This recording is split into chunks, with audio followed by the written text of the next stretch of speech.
1-2 రోజుల క్రితం మన ఛానల్లో ఈ గల్ఫ్ కంట్రీస్లో ఉన్న వాళ్ళందరికీ ఒక విజ్ఞప్తి చేశాం.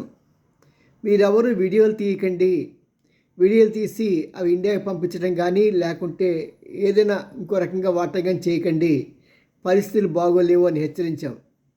జ్ఞాపకం ఉండే ఉంటుంది. కానీ ఈ రోజున ఏం జరిగిందంటే దుబాయ్లో 19 మంది భారతీయుల్ని అరెస్ట్ చేశారు. అవునా అన్నారా? అవునండి, 19 మంది భారతీయుల్ని అరెస్ట్ చేశారు. దేనికి? దేనికంటే వాళ్ళు వీడియోలు తీసి వాళ్ళు యూట్యూబ్లో పెడుతున్నారట, వాళ్ళ ఫ్రెండ్స్కి పంపిస్తున్నారట. ఇవన్నీ వాళ్ళ దేశం ప్రతిష్టని దిగదారుస్తున్నాయి. మా దేశం ఎంతో మంచి దేశం, అనవసరంగా మేము యుద్ధంలో ఇరుక్కోవాల్సి వచ్చింది, మా తప్పు లేకపోయినా సరే మా దేశం అంటే భయభ్రాంతులు కలిగేసే విధంగా మీరు ప్రవర్తిస్తున్నారు కాబట్టి మిమ్మల్ని అరెస్ట్ చేస్తున్నాం అని చెప్పి అరెస్ట్ చేశారు.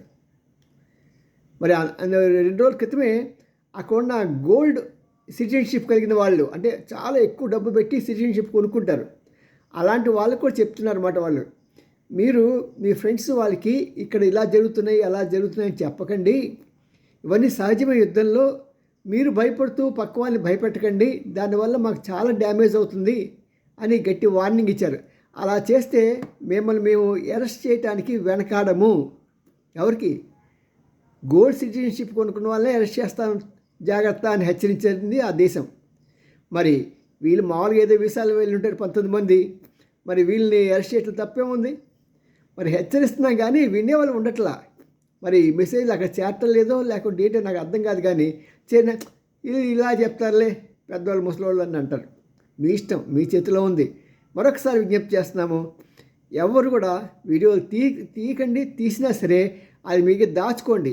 ఎప్పుడైనా మీ ఇండియా వచ్చినప్పుడు పరిస్థితులు చక్కబడ్డాక చూపిద్దరు. కానీ అంతవరకు మామూలుగా లైట్గా చెప్పేయండి చాలు. మీ ఫ్రెండ్స్ మీరు సేఫ్గా ఉండండి. మీకు అక్కడ ఎంత తీవ్రంగా ఉంది ఇవన్నీ మీ పేరెంట్స్ కానీ మీ ఫ్రెండ్స్ కానీ పెద్ద అవసరం లేదు. మీరు సేఫ్గా ఉన్నారా లేదా కావాలి మాకు, అంతే. సరేనా? జాగ్రత్తగా ఉండండి, హాయిగా ఉండండి, భద్రంగా ఉండండి, సంతోషంగా ఉండండి. ఏ కంగారు లేదు.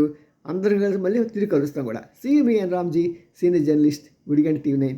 లైక్ చేయండి, షేర్ చేయండి, సబ్స్క్రైబ్ చేయటం మాత్రం మానకండి. ఒక్క లైక్ ఇవ్వకూడదు.